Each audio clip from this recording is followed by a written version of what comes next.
నమస్కారం ప్రేక్షక దేవుళ్ళందరికీ మన టీం తరపున సీతా పయణం టీం తరపున సంక్రాంతి శుభాకాంక్షలు తెలియజేసుకుంటున్నాను.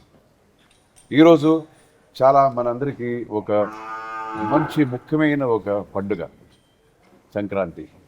సంక్రాంతి అంటేనే ఆవులు మన సనాతన ధర్మం ప్రకారం మనందరికీ దేవుళ్ళు లాంటివి. సో అలాంటి ఆవుల గురించి ఒక పాట మనం ఈరోజు రిలీజ్ చేస్తున్నాం. ఇంతకుముందు ఆల్రెడీ 2 సాంగ్స్ మనం రిలీజ్ చేశాము, ఇది 3వ సాంగు.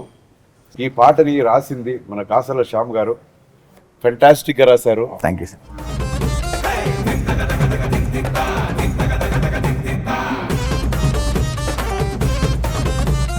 అందరికి నమస్కారం. నేను కాసర్ల శ్యామ్ గేయ రచయిత. సీతాపయనంలో అద్భుతమైన ఒక గోవుల మీద ఒక మంచి పాట రాసే సన్నివేశం నాకు దొరికింది. ఆ పాట కూడా సందర్భానికి తగ్గట్టుగా ఇంత పవిత్రమైన ప్రదేశంలో ఈ గోశాలలో రిలీజ్ చేయడం చాలా సంతోషం. ముందుగా మా టీం అందరి తరఫున మీకు సంక్రాంతి పండుగ శుభాకాంక్షలు.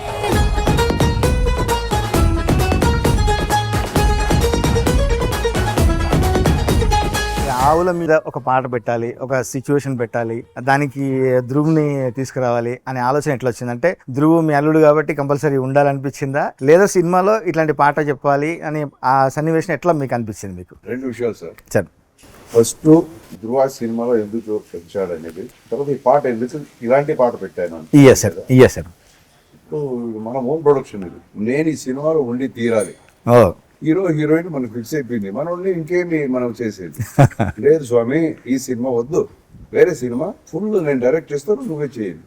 కాదు, నేను ఉండి తీరాలి అన్నప్పుడు నా ప్రకారం ఇప్పుడు ఆయనకు ఉండే ఇమేజ్, ఇప్పుడు కర్ణాటకంలో పెద్ద స్టార్, ఇక్కడ కూడా తెలుగులో కూడా చాలా మందికి ఇష్టం. అలా ఉన్నప్పుడు ఎలాగ యూజ్ చేసేది, చిన్న ఏదో ఒక సీన్ చేసేస్తే బాగుండదు కదా. బుల్లెట్ అంటే మనం బుల్లెట్ కరెక్ట్ యూజ్ చేయాలి కదా, గన్లో పెట్టే షూట్ చేయాలి. సో ఎలాగలా గన్లో పెట్టి చేయాలి అన్నప్పుడు జనానికి నచ్చాలి, ఆయన ఫ్యాన్స్ డిసప్పాయింట్ కాకూడదు. సో ఇలాంటివన్నీ మైండ్ లో పెట్టుకున్నప్పుడు ఓకే ఇది చేస్తే బాగుంటుంది. అది ఏది అంటే సినిమా చూస్తే తెలుస్తుంది. ఓకే, అంటే ఒక మంచి స్ట్రాంగ్ పాయింట్ చెప్పాలి అనేది. అప్పుడు ఈ ఆవులు కూడా క్యారెక్టర్స్ అయిపోయింది. ఎందుకు ఆవులు నేను క్యారెక్టరైజ్ చేశానంటే, మనకి ఆవులు అంటే చాలా ఇష్టం. దేవుడు లాగా మనకి, మన సనాతన ధర్మాన్ని నమ్మే వాళ్ళందరికీ ఆవులు అంటే మనకి దేవతలు.